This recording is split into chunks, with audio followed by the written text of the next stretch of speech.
Es momento de dejar un poco los problemas internos y abrirnos al mundo que tiene también muchos inconvenientes para hablar de esto. Un gran especialista, Alberto Ruscoliquier, con nosotros. Albert, bienvenido. ¿Qué tal? Gracias, Santiago. Bueno, efectivamente, la novedad que tenemos que en el día de hoy, hace un par de horas, finalmente Israel atacó en la ciudad en Doha, que corresponde a la ciudad de Qatar, a la cúpula del Hamas.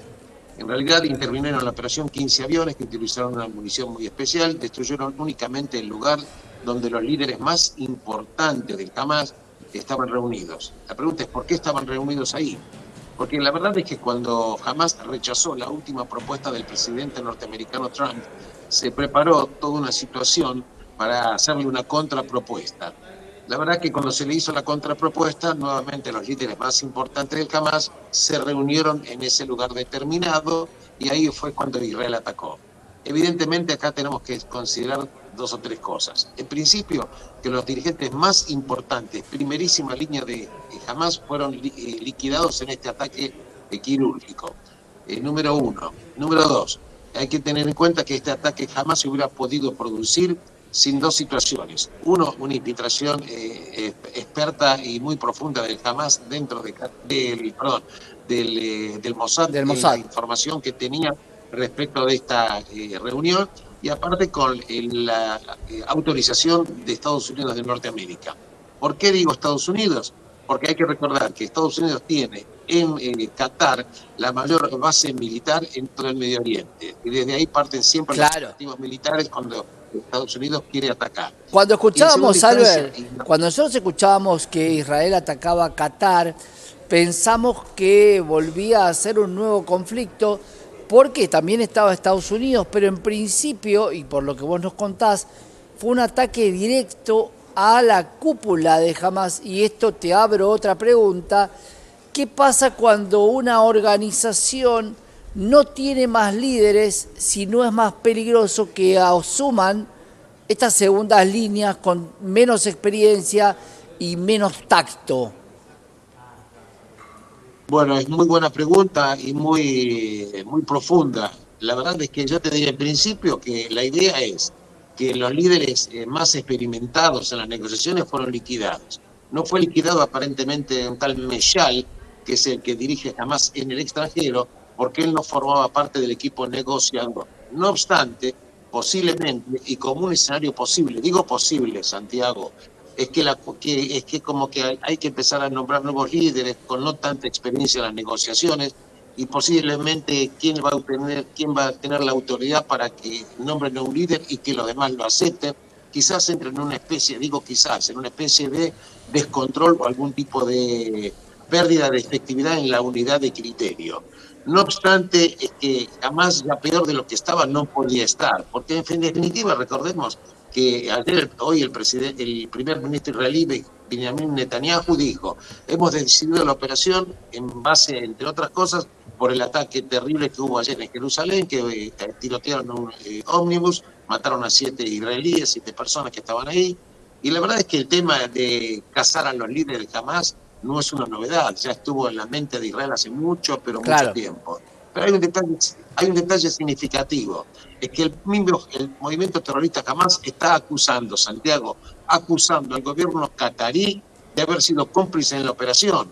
Y uno dice, pero ¿cómo? Si Qatar estaba alojando a los dirigentes, no es la primera vez, y le da muchos beneficios y demás, ¿cómo pudo ser que Qatar? Bueno, evidentemente que la presión norteamericana tuvo que haber tenido su efecto, porque, en definitiva, recordemos que hay una sociedad también entre Estados Unidos y Qatar. ¿En qué consiste? En principio, Estados Unidos tiene ahí la base militar importante. Además, Estados Unidos recibió también una inversión muy importante de Qatar de 240.000 millones de dólares hace un par de meses cuando se comprometió a comprar equipo militar. Quiere decir que más allá que es verdad que Qatar tiene una simpatía por el terrorismo de Hamas y otros terrorismos islámicos, no obstante que Claro. evidentemente Qatar no pudo haber estado, en mi opinión, ajena a este ataque y precisamente por eso Hamas dice: Qatar es responsable porque nos vendió, tuvo la información. En consecuencia, se abre ahora un nuevo panorama, como bien decís vos, Santiago. Claro, ¿Cómo va a porque ser reestructurar? históricamente, Albert, veníamos con Qatar financiaba el terrorismo de Hamás, sí, no. Ahora queda de alguna manera confirmado, pero Qatar intenta, por el negocio que tiene con los Estados Unidos, congraciarse con los Estados Unidos e ir en contra del grupo terrorista Hamás. ¿Va a traer algo de paz esto en Medio Oriente o puede agitar aún más las aguas, esta, llamémosla, entre comillas, traición catarí?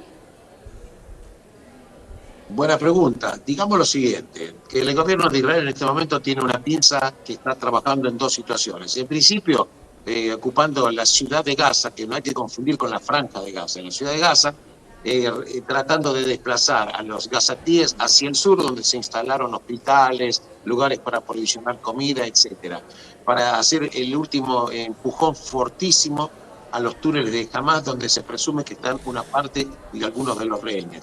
O sea, la pinza 1 es la fuerza militar, la pinza 2 es la decapitación del liderazgo que estaba en Qatar.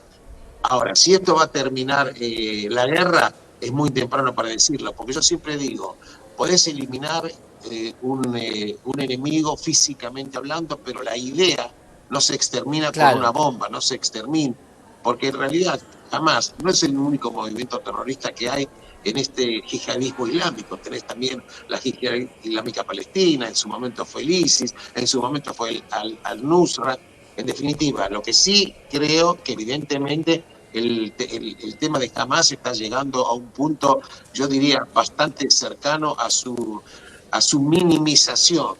Ahora bien, en Medio Oriente hablar de que algo está terminado totalmente, Santiago, es muy difícil decirlo. Claro. Es muy difícil decirlo.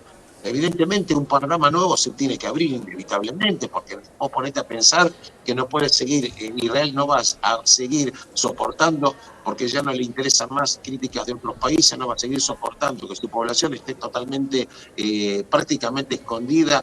Hoy precisamente se neutralizaron algunos también misiles que vinieron, drones que venían de Yemen, que lo lanzaron los hutíes. Entonces, si se va a pensar en un nuevo Medio Oriente, es probable que estas cosas, sumadas a otras, puede abrir un nuevo Medio Oriente. Pero siempre te digo, Santiago, la fuerza militar es solamente un instrumento de una política que inevitablemente tiene que suceder, claro, en la cual tiene que estar comprometidos a la solución países islámicos. Y hablo de Egipto, por ejemplo, Emiratos Árabes, por ejemplo, hablo de Arabia Saudita, porque el problema del terrorismo islámico es un problema también de los propios países islámicos. Sin duda. Que solucionar.